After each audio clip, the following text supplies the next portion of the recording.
You're watching Newsday TV. Thanks for joining us. I'm Ken Bufa. Police say they've seized more than $20 million worth of cocaine.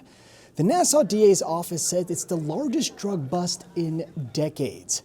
Virginia Huey was in court, and she'll have more on this story in a few moments. An on-duty police sergeant was seriously injured in a car crash in Shirley.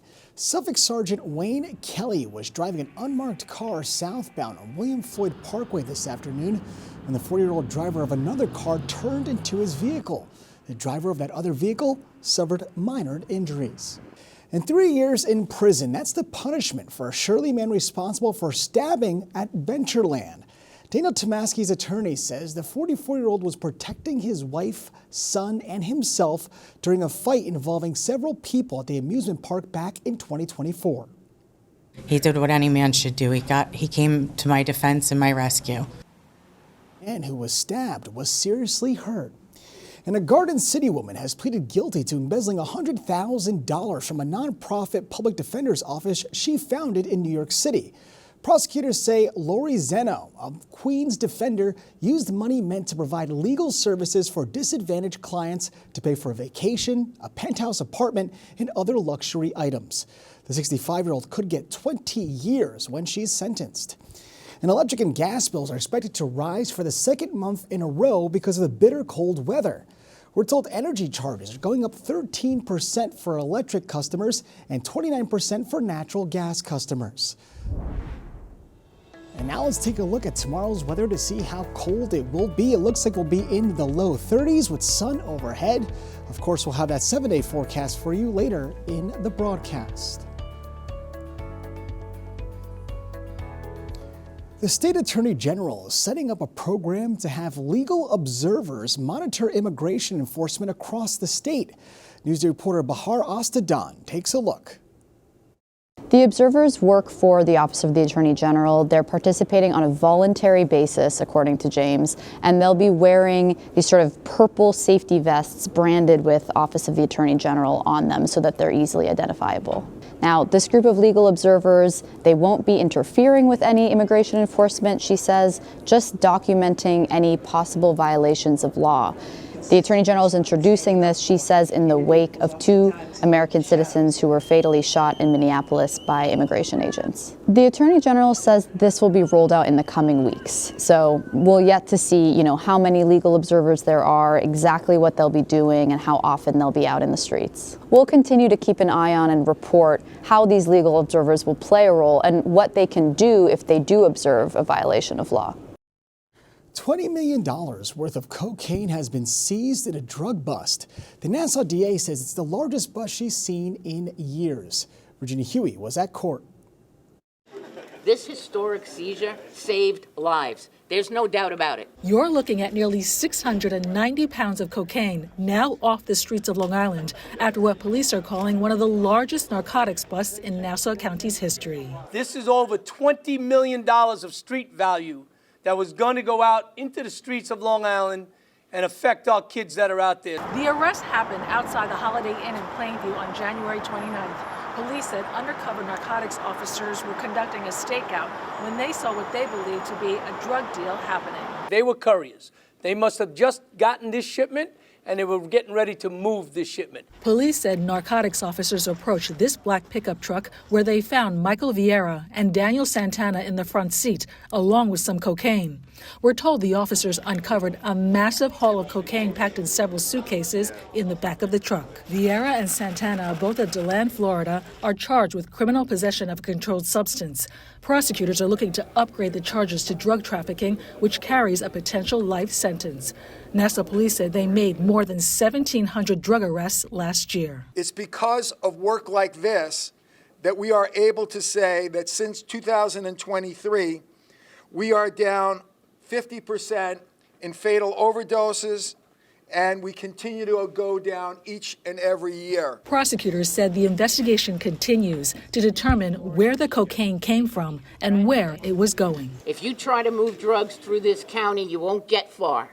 And I promise you, what you will get is a date in front of a judge with one of my prosecutors. For Newsday TV, I'm Virginia Huey.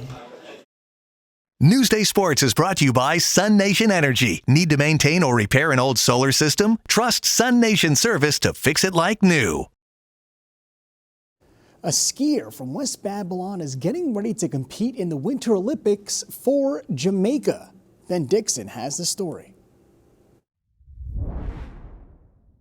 West Babylon's Rivers triplets, Helena, Henry, and Hanaya, are making history as skiers for Jamaica. Henry will be at next month's Olympics in Italy, but the future for all three is bright.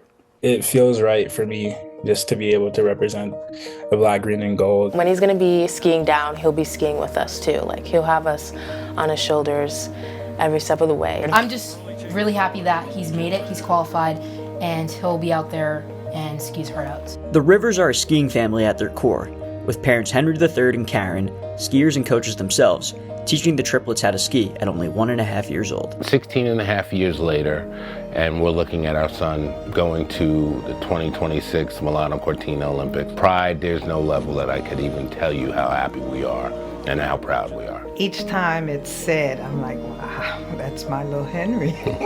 it hasn't settled in. The triplets get to represent Jamaica, where Karen is from. Though Helena and Hanaya fell just short in the Olympic qualifying process, their eyes are on 2030 and beyond. It's not a failure, you know, it's just something that we have to learn, something that will challenge us for the next 4 years to qualify again for the Olympics. This is just one step in the right direction, and there are many ups and downs in this sport. It would mean the world to me, you know, just being there with my sisters. I want this to be inspiring for kids that one day they want to go out and ski because of what we did. Henry will compete in slalom on February 16th in Borneo. For now, he's treating it as just another race, but he knows what it means to be an Olympian. Once I cross the finish line, then I'll be, you know, really happy, because it's just like, you know, all the stress and everything, like all the things I've worked up to in my life with my career, you know, it just finally means something. In my mind, he's already won. I am so proud of him, you know, it couldn't be better. From West Babylon, Ben Dixon, Newsday TV. Pretty awesome. Now, to read more about this family, go to Newsday.com. Click Get More below the Newsday TV video box.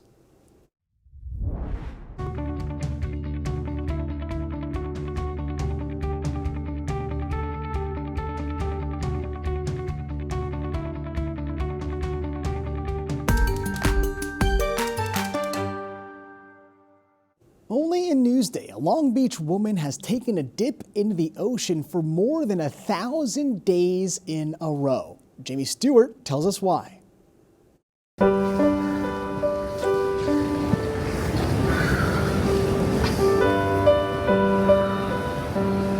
For Mindy Doveberg, the journey is beautiful. I'm so excited now. Every day, for more than 1,000 consecutive days, the Long Beach native walks to the beach and heads straight to the Atlantic Ocean. When I'm in the water, I'm constantly cold, but once I bring my hands to my heart and I start deep breathing, my mindset is no longer thinking about being cold. It's really a meditative experience for me once I get out of my head. Mindy started her journey back in 2022 after her father passed away. She said she wanted to shock the grief out of her system. So every day, rain or shine, sun or snow, she takes a dip into the ocean. And in the winter, it gets pretty cold. I know that the water was 38 a couple winters ago. The other day, the real feel was 3 degrees. I think that was the coldest that I've done it. So this winter is the worst winter so far.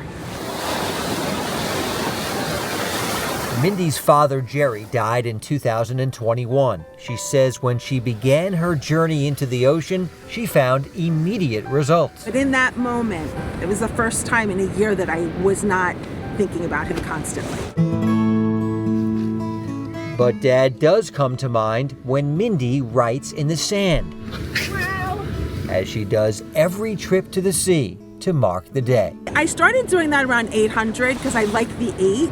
So I started at 800 writing it, and I was like, oh my God, this is awesome. Now I have it. Others agree. Mindy created her own group, the Sunday Splashers, leading swims every Sunday. But make no mistake, Mindy's journey is hers and hers alone. When I first started this, I was not going all the way in. And so sometimes I like to end by sitting there just to honor how far I've come.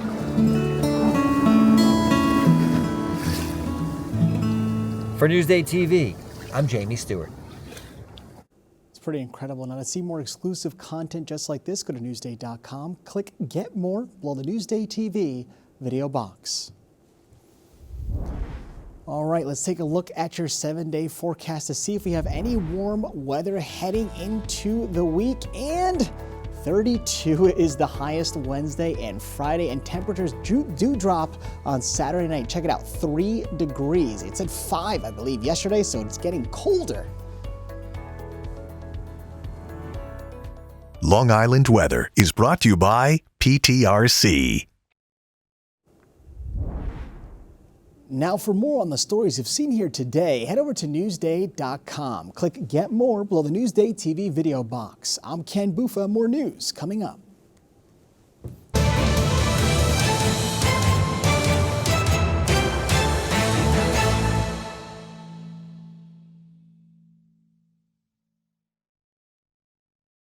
There's more to Long Island than you know when you picture this. Join Macy Egland for a journey through some of the major moments in Long Island's past through the lens of the Newsday archives.